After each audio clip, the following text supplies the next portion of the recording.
Today on the Extreme Channel, we are going to look at the Grand Wyndham Cancun. So this resort, despite how beautiful it looks right here, is somewhere you should not stay. Now, of course, there's always a few things that are attractive about every resort. Price was part of it, and look at this amazing beach. So while I'm going to tell you how bad this place was, it did have a few merits. You're looking at one of the best ones right now. So stay tuned as we review the Grand Wyndham Cancun, Wyndham Grand Cancun in Cancun, Mexico. Did you get that?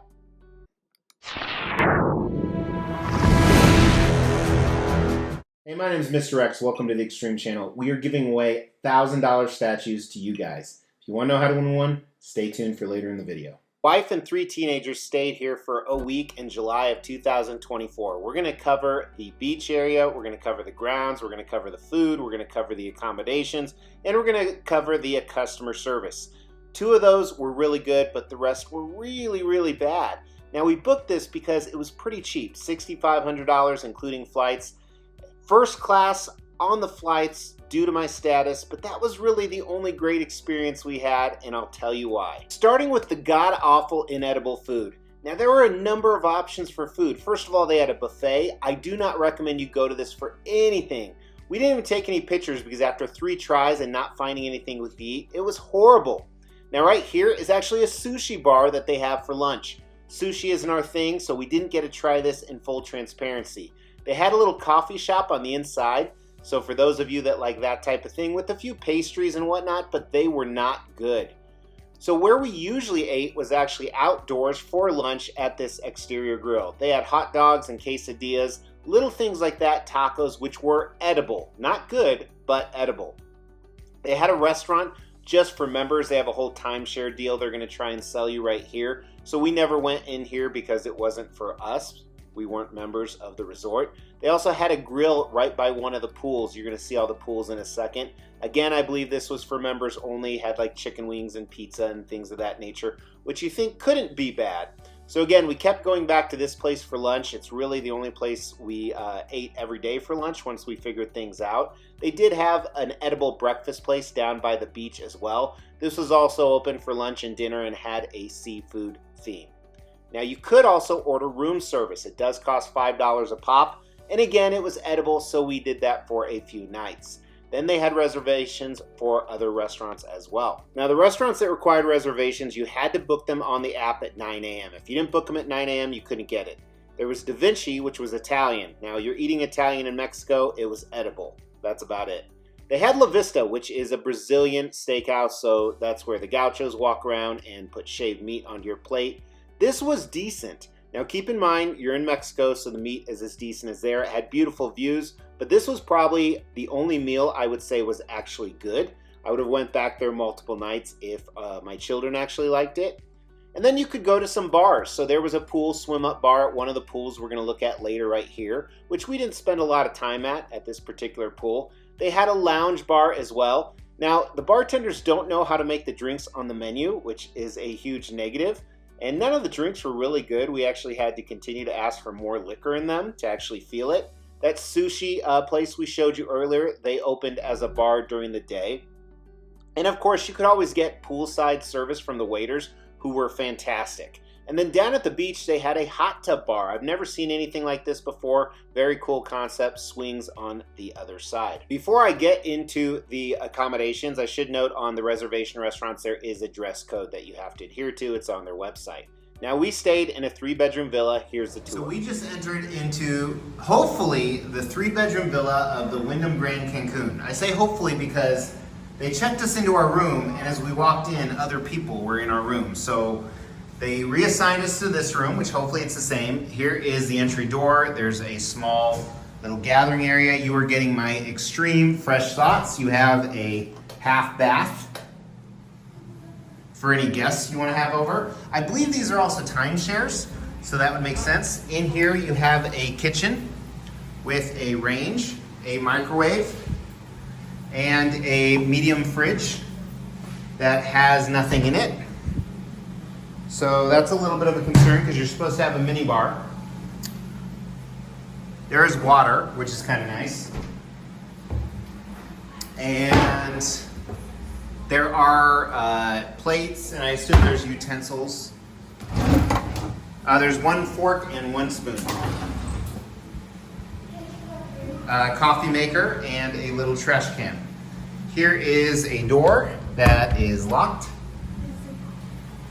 You have a small dining area for 5. A little hidden room that we will make our son sleep in tonight, our youngest son. This is your room. We'll give you a pillow. Here is a living area or family area right here with a couch. And then an ocean view, a little bit blocked, but you see the pool. You have a few lounge chairs. That is very nice. But decent ocean view. And I'm really hoping that there's a minibar somewhere because I need a drink. And I'm doubting there is because it would have been in there. Oh, there's some cooking utensils. A blender, toaster.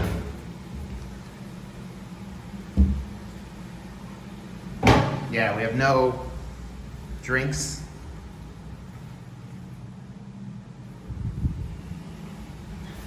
Then you have a second floor here. I'm guessing this is the master. A television, a king-size bed. And it just rained, but you have a little patio here with the same view that you had from downstairs. A master bath with a closet and safe. Some robes.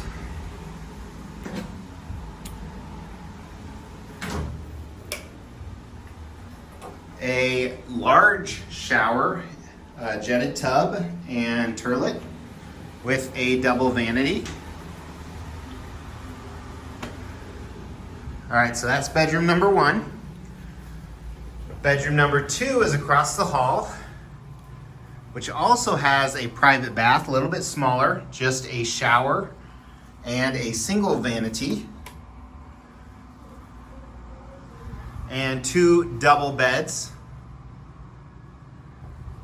And then you have a third floor, which I believe is probably going to be a mirror image of the master bedroom below. And it's not, but very similar. So you have a king-size bed with a much bigger balcony. TV. And then a third bathroom, so 3.5 total baths with a shower, which looks really dirty over there.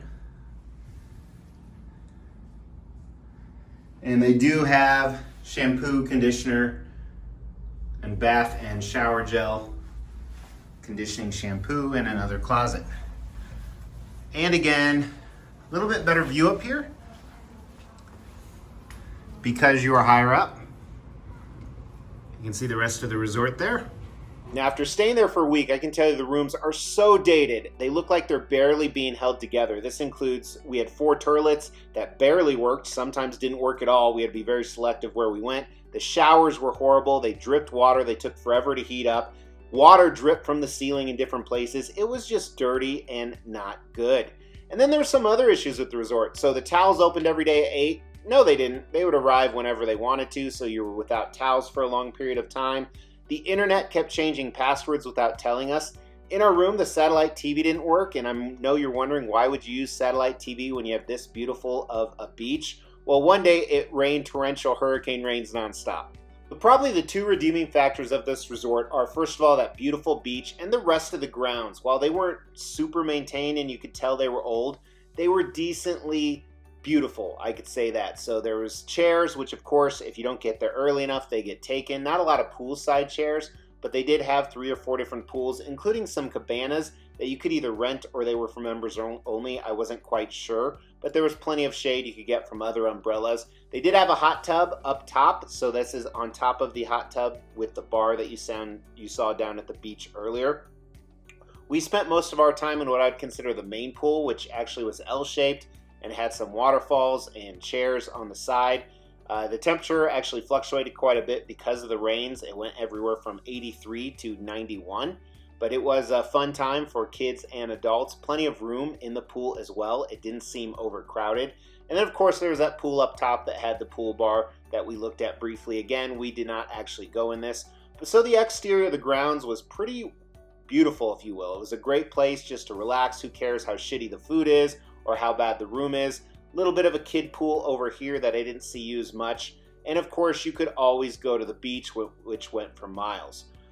But in my opinion, besides the amazing customer service we did have, this place is not somewhere I would go again. Thank you so much for tuning in. If this is your first time here, we do travel videos 3 to 4 times a month on top of the other content, so please hit that subscribe button.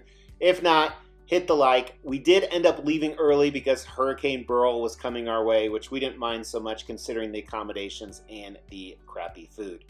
Talk to you guys soon. Take care.